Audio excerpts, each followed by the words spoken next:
Bienvenue à tous. Aujourd'hui, nous allons continuer la lecture du Srimad Bhagavatam, deuxième chant, chapitre 5, verset 21.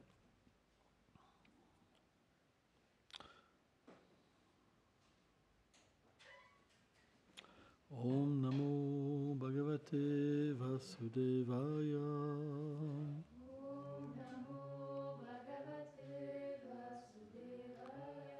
Om Namo Bhagavate Vasudevaya.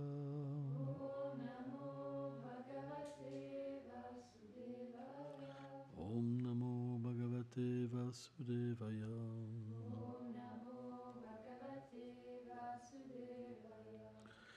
Karam Karma Swabhavam Sha Mayechum Mayayam Swayam Atmam Yaptichaya Praptam Vibhu Bhuchum Upadade. Traduction. Lui, le Seigneur de l'énergie matérielle, absorbé dans la création des êtres distincts, qui restent endormis à l'intérieur de sa forme, charge la puissance du temps d'influencer les propensions dormantes des êtres et d'activer leur destinée et leur disposition innée. Commentaire. Selon la volonté du Seigneur, l'univers est créé, maintenu et anéanti au moyen de son énergie matérielle dans un cycle sans fin.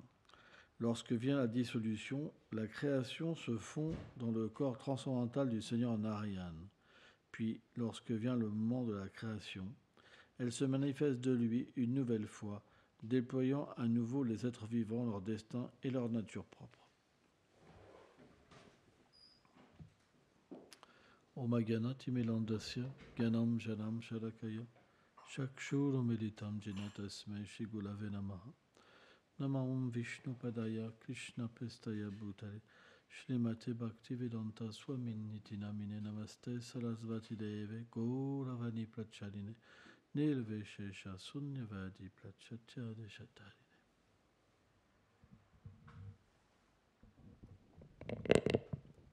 Donc, c'est expliqué dans de nombreux passages.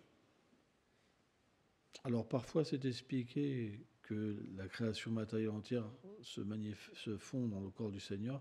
Parfois c'est expliqué que l'agrégat des éléments matériels reste plus ou moins à l'extérieur et que c'est que les jivas qui entrent en lui. Les deux sont expliqués. C'est pour ça, des fois ça apparaît d'une certaine manière, des fois ça apparaît d'une autre manière. C'est quelque chose d'inconcevable. Mais le point, c'est que on se trouve parfois endormi, manifesté, et parfois, quelque part, non manifesté. Pourquoi ? Parce que parfois, on est dans un état de sommeil, et parfois, on est dans un état d'agir. Quand vient, en fait, la destruction, tous les jivas entrent dans le Seigneur. Et quand vient la création, alors ils sont de nouveau manifestés. Et ils sont imprégnés dans la nature matérielle, dans la prakriti. Et ils sont de nouveau éveillés à leurs activités qu'ils avaient avant la destruction, l'ancienne création. Tout le monde reprend sa marche, en fait. Exactement pareil. C'est quelque chose qui est difficile à comprendre, mais qui est une réalité. Donc, l'être vivant est obligé d'agir. C'est un principe.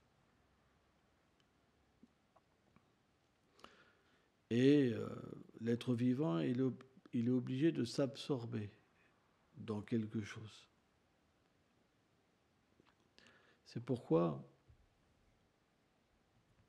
le Seigneur lui permet aussi, à travers la connaissance transcendantale et le service de dévotion, de s'absorber dans quelque chose qui est éternel et réel. Et c'est ce qui c'est ce qui est pour nous, ce qui est le plus important. Et je vois dans la prédication, c'est extrêmement difficile d'approcher les gens et leur expliquer qu'ils ont une nature éternelle. Parce que tous les êtres sont absorbés dans une sorte de spiritualité, dans un but matériel. Et lorsqu'on leur parle de leur vérité éternelle, c'est quelque chose qu'ils ne peuvent pas comprendre. Pourquoi ? Parce qu'elle est liée à une réalité éternelle du Seigneur suprême. Et dans l'état conditionné, on ne peut rien comprendre, ni rien penser. C'est extrêmement difficile. Et comme notre philosophie, quelque part, elle commence là, hein, c'est ça qui est particulier, parce que les autres philosophies vont parler de l'action intéressée, par exemple, de l'attachement à l'homme, à la femme, aux enfants, à la richesse, hein, par exemple. D'autres vont parler du plan du renoncement, ça veut dire se détacher de ce monde matériel pour arriver à un état de non-existence presque. C'est les deux sortes de connaissances qu'il y a, mais quand on essaye aux êtres vivants de leur parler qu'ils ont une forme éternelle et une place dans le royaume du Seigneur suprême, c'est plus difficile à comprendre. C'est extrêmement difficile à comprendre. Parce qu'il faut une qualification. Quand vous parlez de Krishna à une personne, de la beauté de son corps, de ses yeux, de ses cheveux, de sa flûte, hein, la manière dont il marche, la manière dont il rit, la manière dont il blague, personne n'accroche. Personne. Tout le monde s'en fout. Parce que pour eux, qu'est-ce que c'est Dieu qui aime, Dieu qui regarde ? C'est pas possible que ce qu'ils peuvent imaginer le plus grand puisse être une personne. Donc, ça réduit tous leurs efforts à néant d'ascension vers Dieu. Et c'est vrai, je me rappellerai toujours de ce... J'étais dans le métro parisien il y a une trentaine d'années et j'avais un petit flyer avec la photo il y avait la photo de Balaram, hein, sur le flyer. Et il y a un chrétien qui s'est approché à côté de moi, qui était assis à côté de moi. Et il me dit c'est quoi ? Je lui dis c'est Dieu. Il dit non, ça c'est Satan.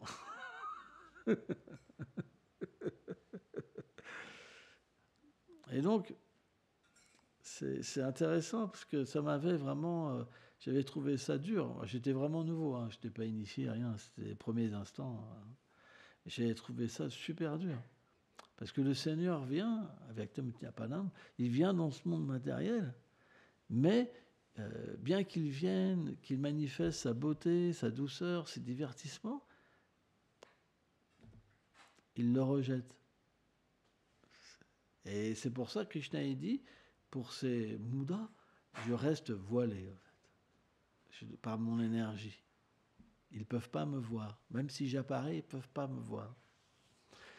Et donc, je méditais là-dessus. Et je me dis, mais quand j'étais jeune, je dis, mais pourquoi le Seigneur se cache ? Pourquoi ? Simplement parce qu'il laisse la liberté aux êtres vivants. La liberté de l'accepter comme la liberté de le rejeter.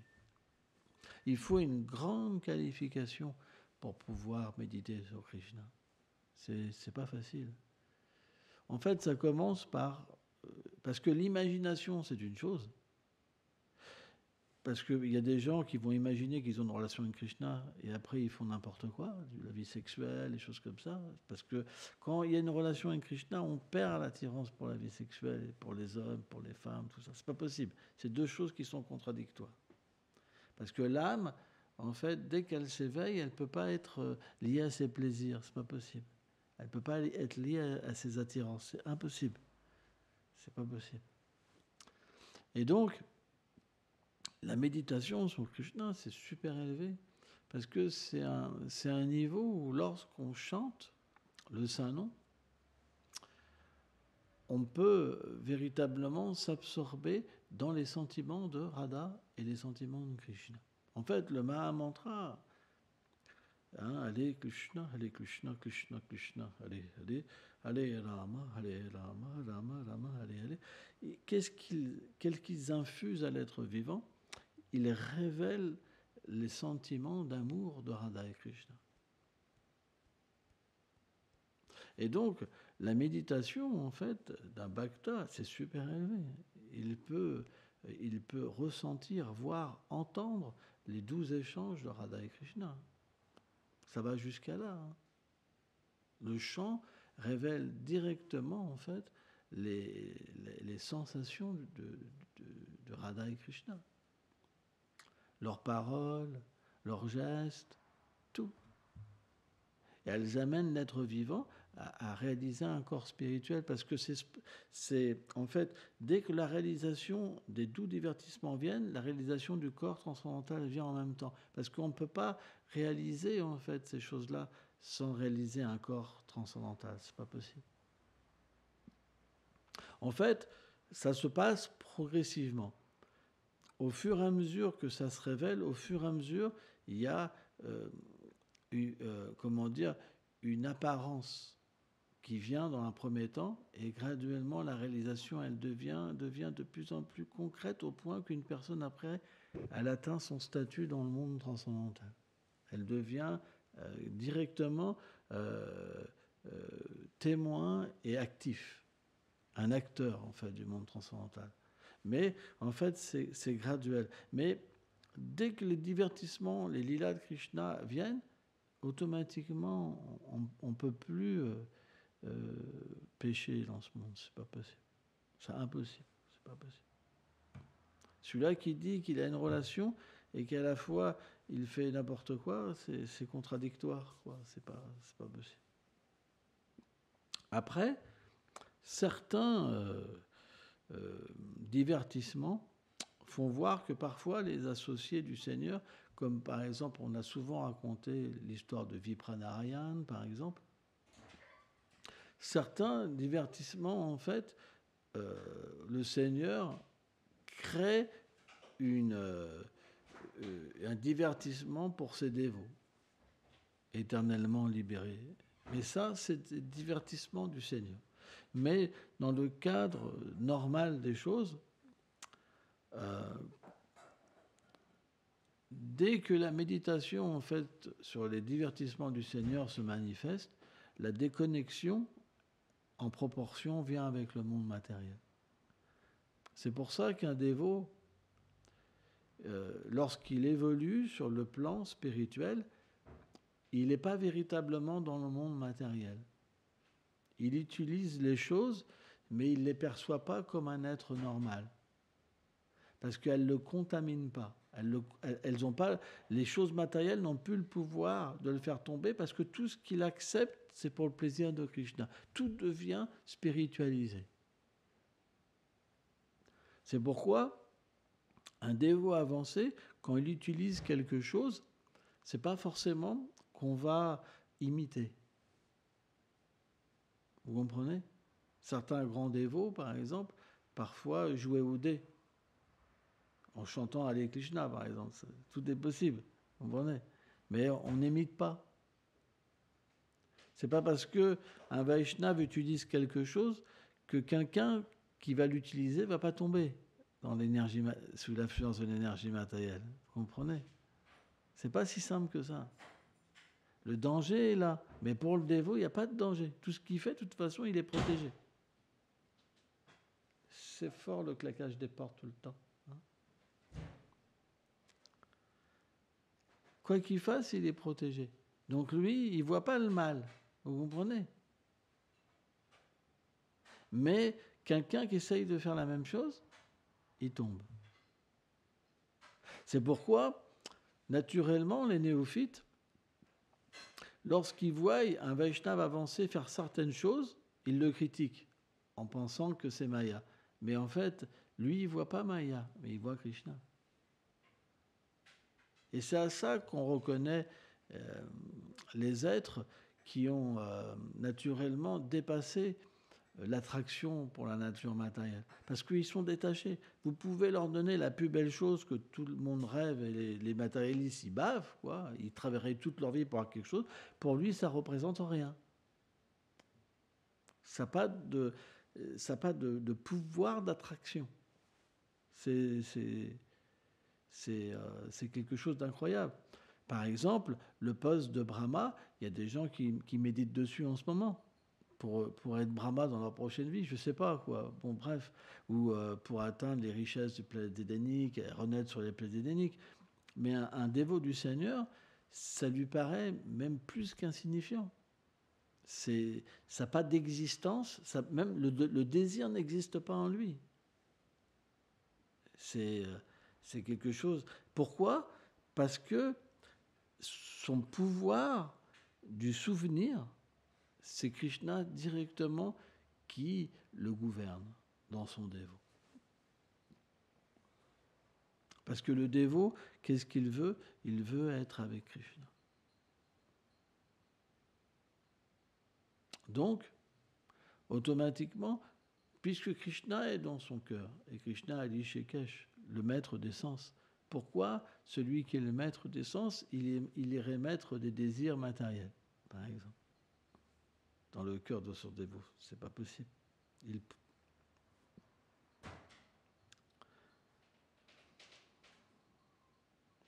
Après, parfois, on entend parler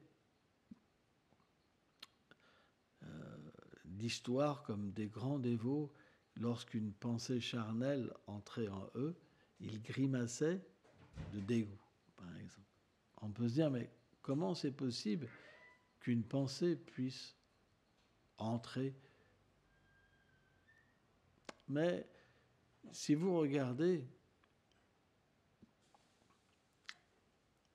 par exemple, Prabhupada, Srila Prabhupada, a expliqué que quand un maître spirituel accepte des disciples et que les disciples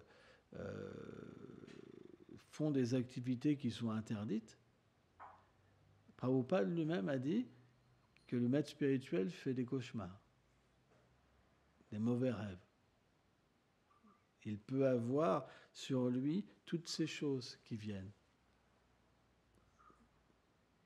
Parce qu'en fait, c'est le principe d'un père spirituel. Un père spirituel, il est parfois prêt à souffrir pour ses enfants.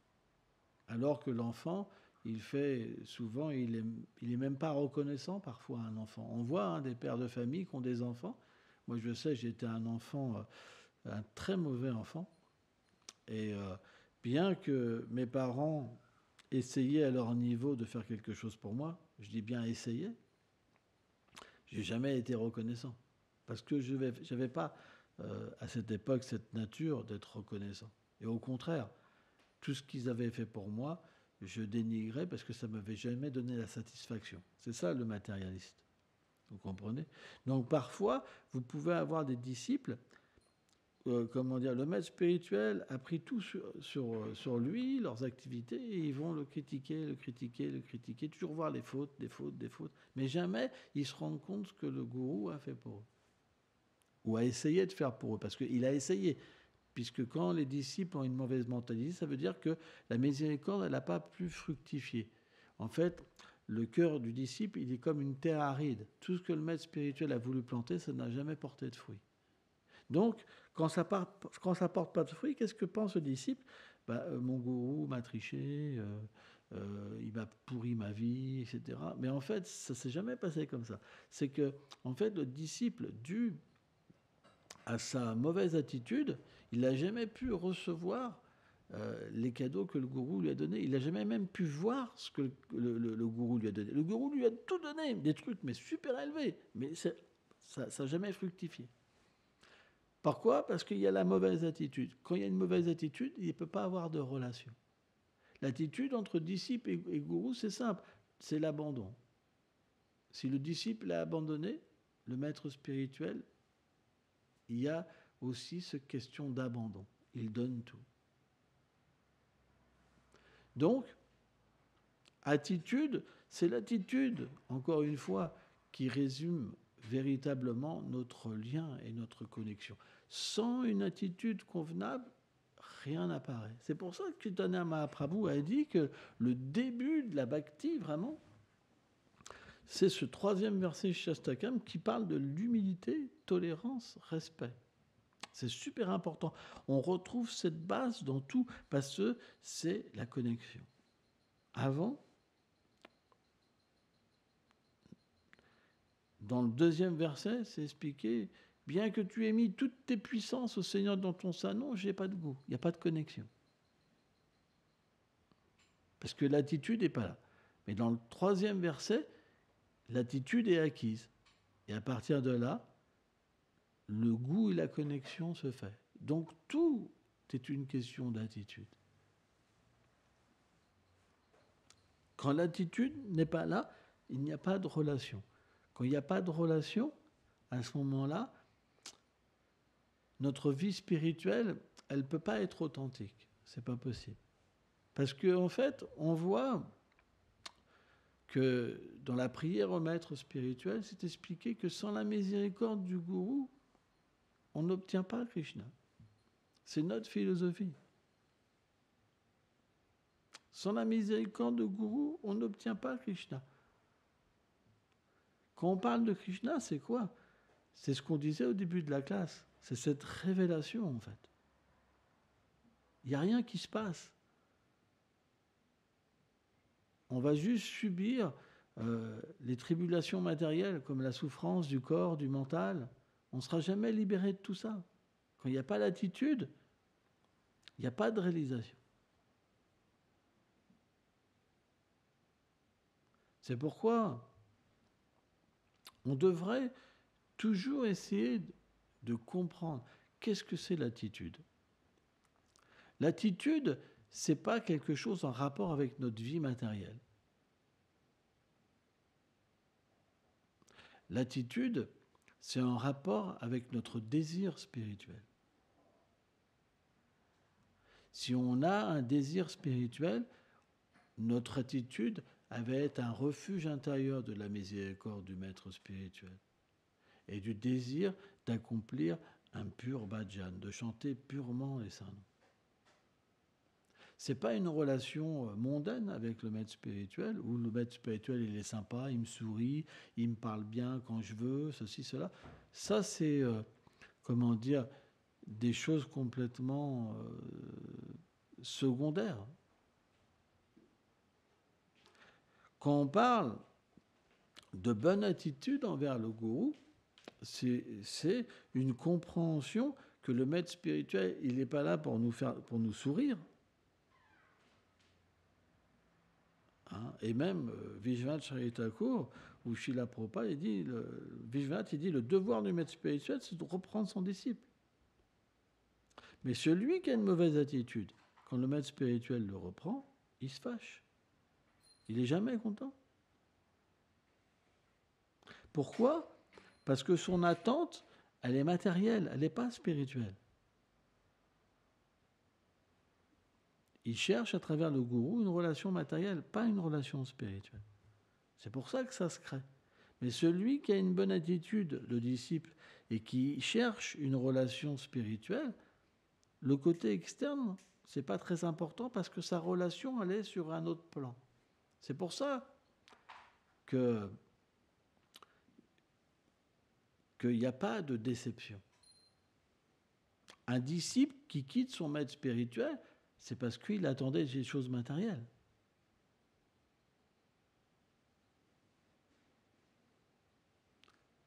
Mais le disciple qui quitte jamais son maître spirituel, c'est parce que il comprend que ce que va donner le gourou, c'est quelque chose de différent. C'est pas le bien-être matériel. C'est pas une relation matérielle. C'est pourquoi l'attitude nous permet d'aller au-delà de l'apparence. Parce que, en fait, tout le monde a vécu dans le monde matériel, et dans le monde matériel, même le gourou, il a eu des activités. Et à travers ces activités, quelque part, il y a des habitudes qui sont là. Mais sa réalité est sur un autre plan. Srila Vishwanath Chaitanya Thakur explique ça. Il dit quand un dévot arrive à Bhava, il sort en fait du rêve matériel. Mais il y a quand même le souvenir du rêve. Ça veut dire qu'il peut utiliser des choses qu'il se souvient. Mais quand il utilise ces choses-là, ce n'est pas avec le même désir qu'avant. Le désir est pur. C'est pour ça que c'est difficile de comprendre, en fait, comment un être vivant quitte du stade conditionné et atteint le stade où il est libéré. Parce que tout le monde n'a pas eu la même vie. Par exemple, quelqu'un qui naît dans une famille de Vaishnava, automatiquement, il n'a pas sa vie, elle n'a pas été en connexion avec des choses, on va dire, terribles, quoi. Et naturellement, quand il s'éveille transcendentalement, si on peut dire qu'il s'éveille, donc il y a comme un rêve. Donc le rêve, il était quand même le meilleur, vous comprenez, d'un point de vue externe. Alors qu'un autre, il peut avoir une condition de vie, mais vraiment terrible. Hein. Donc, tout ça, c'est difficile à comprendre. C'est pourquoi, par exemple, beaucoup de personnes maintenant prennent refuge de sadhus indiens parce que d'un point de vue externe, c'est plus facile à comprendre.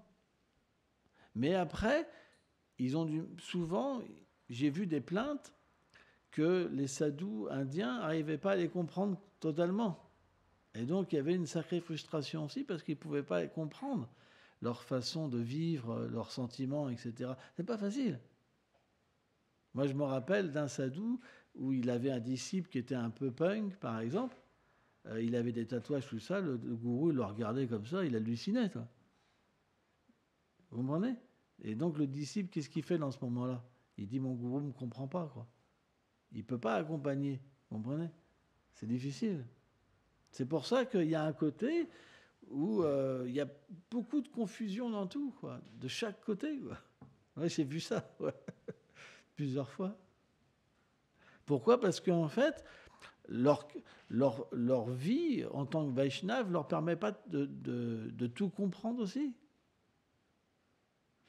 Parce que pour eux, être tatoué, tout ça, c'est bizarre, quoi. C'est l'ignorance, tout ça, c'est bizarre, quoi. Donc ils n'arrivent pas à comprendre pourquoi quelqu'un fait des choses, certaines choses, quoi. J'ai vu ça, moi, personnellement.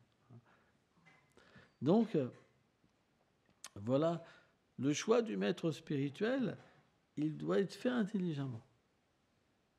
Il doit être à la fois qualifié spirituellement, mais il doit avoir la capacité de nous comprendre et de nous accompagner.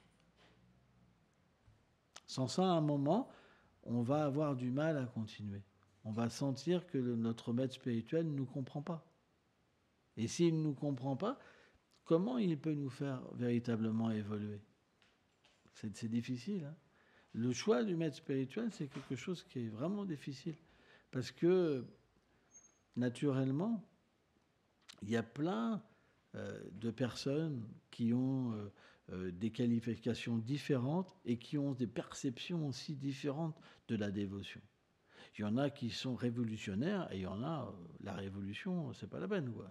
Ça doit tout être comme c'était il y a 500 ans, ça ne peut pas être autrement, d'un millimètre, sans ça, c'est pas authentique. Vous comprenez? Il y en a pour tout le monde. Mais on ne va pas ressentir ou apprendre la même chose ou utiliser les choses de telle manière ou telle manière avec les mêmes personnes. Hein.